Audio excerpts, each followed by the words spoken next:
કૌભાંડમાં સીએમએ મંગાવ્યો રિપોર્ટ। ફાયરના સંસાધનો ખરીદવામાં મોટું કૌભાંડનો જે આક્ષેપ, ગેરરીતિ મામલે સીએમએ મંગાવ્યો રિપોર્ટ। મનપા કમિશનર અરુણ મહેશ બાબુના તપાસના આદેશ, ડેપ્યુટી કમિશનરને તપાસ સોંપવામાં આવી। 8 થી 10 ગણા ભાવે સાધનોની ખરીદીની ગેરરીતિ। 3.17 કરોડના સાધનો 10 ગણા ભાવે ખરીદાયા।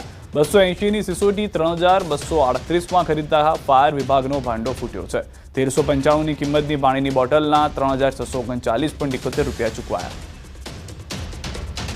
સદર તાલુકાના વિછાવડ ગામે અમૃત સરોવરના નામે લાખો રૂપિયાનો ભ્રષ્ટાચાર થયાના આક્ષેપો લાગ્યા છે। વિછાવડ ગામે અમૃત સરોવર યોજના હેઠળ 8 થી 9 લાખ રૂપિયાના ખર્ચે કામગીરી કરવામાં આવી હતી।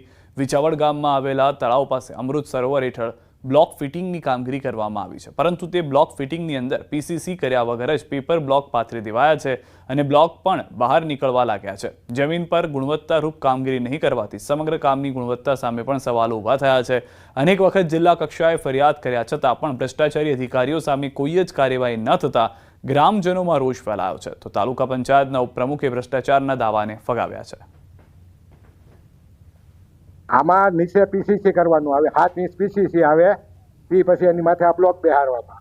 તો આ લોકોએ સીધી માટી ભરી ટ્રેક્ટરોના ટેલર ઠલવીને લાહો કરીને એની માથે આ બ્લોક બેહારી દીધા। 9 થી 10 લાખનું કામ કરેલું છે, દર્શાવે છે એવું, પણ આમાં તો 2 લાખનું કામ થયું હોય એવું દેખાય છે।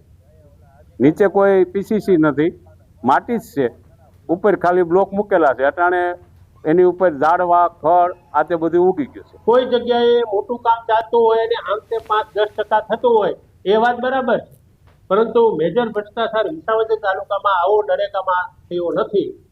પંચાયત રોડ પર આવેલી મહમદી એપાર્ટમેન્ટ જર્જરિત અને ભયજનક હાલતમાં છે। મહમદી 14 વર્ષ પહેલા બનેલી બિલ્ડિંગ અતિ જર્જરિત બની જતા કોન્ટ્રાક્ટર દ્વારા નબળું બાંધકામ કર્યા હોવાનો રહીશોનો આક્ષેપ છે। કોન્ટ્રાક્ટરને રિપેરિંગ માટે અવારનવાર જાણ કરવા છતાં કોન્ટ્રાક્ટર દ્વારા કોઈ સમારકામ કરવામાં આવ્યું નથી। મહાનગરપાલિકાએ ફ્લેટ અને દુકાનો ખાલી કરવા નોટિસ આપવામાં આવતા 32 ફ્લેટ ધારકો અને 15 થી વધુ દુકાન માલિકોની હાલત કફોડી બની ગઈ છે। મનપા તંત્રના એન્જિનિયર દ્વારા બિલ્ડિંગની ચકાસણી કરી સ્ટેબિલિટી રિપોર્ટ આપ્યા બાદ કાર્યવાહી કરવા કમિશનરે હૈયાધારણા આપી છે। મહમદી એપાર્ટમેન્ટના રહીશોને આપવામાં આવેલી નોટિસ બાબતે આજે અમે કમિશનર સાહેબને રજૂઆત કરવા બધા આવ્યા હતા। કમિશનર સાહેબે અમને સાંભળ્યા અને એમને એવું કીધું કે એમના એન્જિનિયર દ્વારા મહમદી એપાર્ટમેન્ટ છે એનું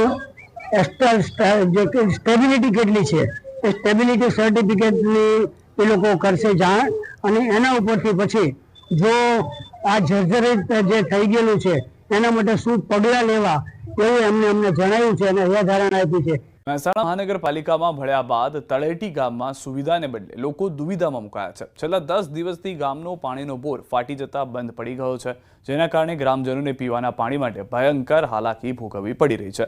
ગ્રામજનોનું કહેવું છે કે મનપામાં ભળ્યા પહેલા સરપંચ તાત્કાલિક તેમની સમસ્યાનું નિરાકરણ લાવતા હતા, પરંતુ હવે પાણી જેવી પાયાની સુવિધા માટે પણ તેમને વલખા મારવા પડી રહ્યા છે। ત્યારે હાલ ગ્રામજનો રોષે ભરાયા છે, તેમજ પાણી નહીં મળે તો મહિલાઓ મનપામાં માટલા ફોડવાની ચીમકી ઉચ્ચારી રહી છે।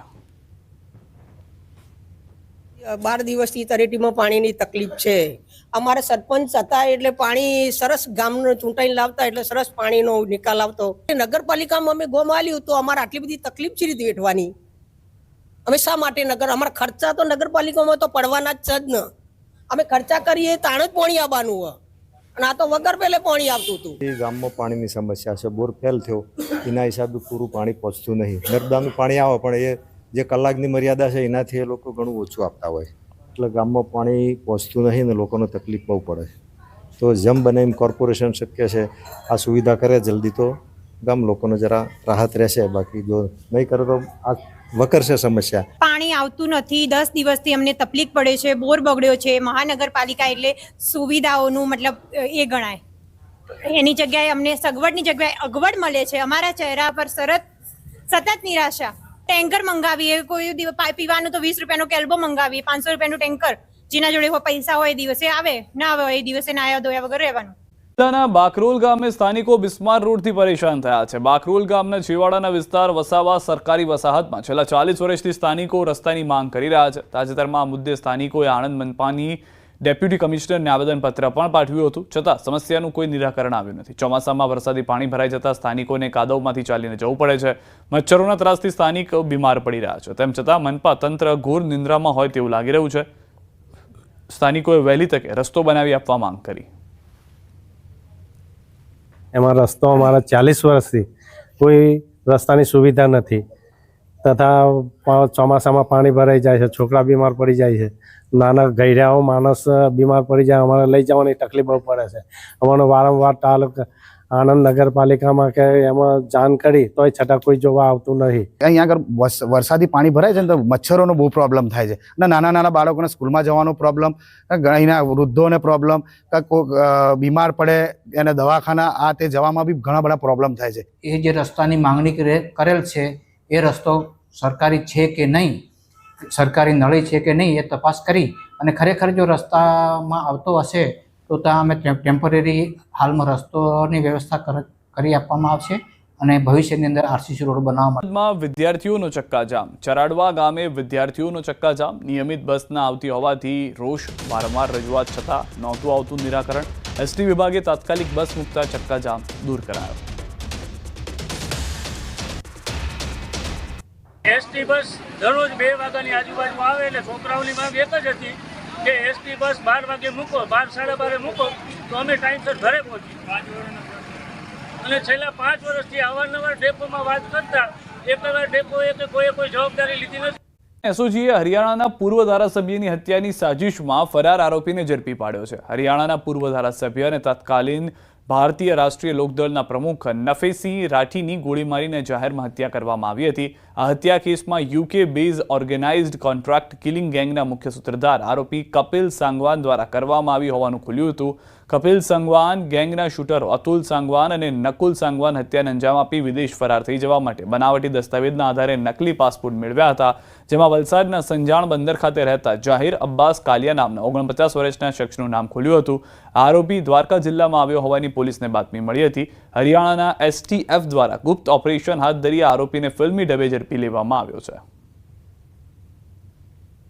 પૂર્વ એમએલએ નેવસિંહ રાઠી હત્યા પ્રકરણમાં ફરારી સાંગવાન ગેંગના આરોપી શૂટરોને બોગસ પાસપોર્ટ બનાવી આપનાર જે એક નાસ્તા ફરતા આરોપી છે તેને એસઓજી દેવભૂમિ દ્વારકા પોલીસ દ્વારા પકડી પાડવામાં આવેલ છે. પુસિત્રા પાસેના પ્રતિબંધિત ચાક ટાપુ પાસેથી ફિશિંગ બોટ સાથે 8 ઇસમો ઝડપાયા છે. ગેરકાયદેસર રીતે કેટલાક ઇસમો દ્વારા અભયારણ્ય વિસ્તારમાં પ્રવેશ કરવામાં આવતા મરીન ફોરેસ્ટ દ્વારા અટકાયત કરવામાં આવી. બોટ દ્વારા માછીમારી કરવાના ઈરાદાથી જવાના હોય તેવી બાતમી મળતા મરીન નેશનલ પાર્કના દ્વારકા રેન્જ સ્ટાફ દ્વારા સ્થળ ઉપર તાત્કાલિક પહોંચી કાયદેસરની કાર્યવાહી કરાઈ.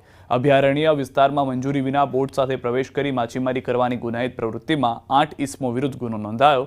મહેબૂબ આરીબ કુંગડા, સંગાર ફારૂક હેતુન, સંગાર સબ્બીર અબ્બાસ, ભાયા ઇમરાન જાકુબ, લતીફ અબ્બાસ ગાખ, ભાયા આજીજ અનવરને બોટ સાથે અટકાયત કરવામાં આવી છે. વિસ્તાર હોય એટલે ભારતીય જે વન્યજીવ સંરક્ષણ અધિનિયમ 1972 મુજબ ગુનો નોંધવામાં આવેલ છે. એમાંની 2 બોટો જે છે આપણે એ સિક્કાની છે, એક ભરાણાની છે અને 3 બોટો સલાયાની છે અને જેનું વન વિભાગ દ્વારા જે કાયદાકીય કાર્યવાહી છે તે કરવામાં આવે. સગીરા સાથે ગેંગરેપથી ચકચાર. 4 જેટલા શખ્સોએ કર્યો છે ગેંગરેપ. ઉદ્યોગનગર પોલીસ સ્ટેશનમાં ફરિયાદ. પોલીસે ફરિયાદના આધારે શરૂ કરી છે તપાસ.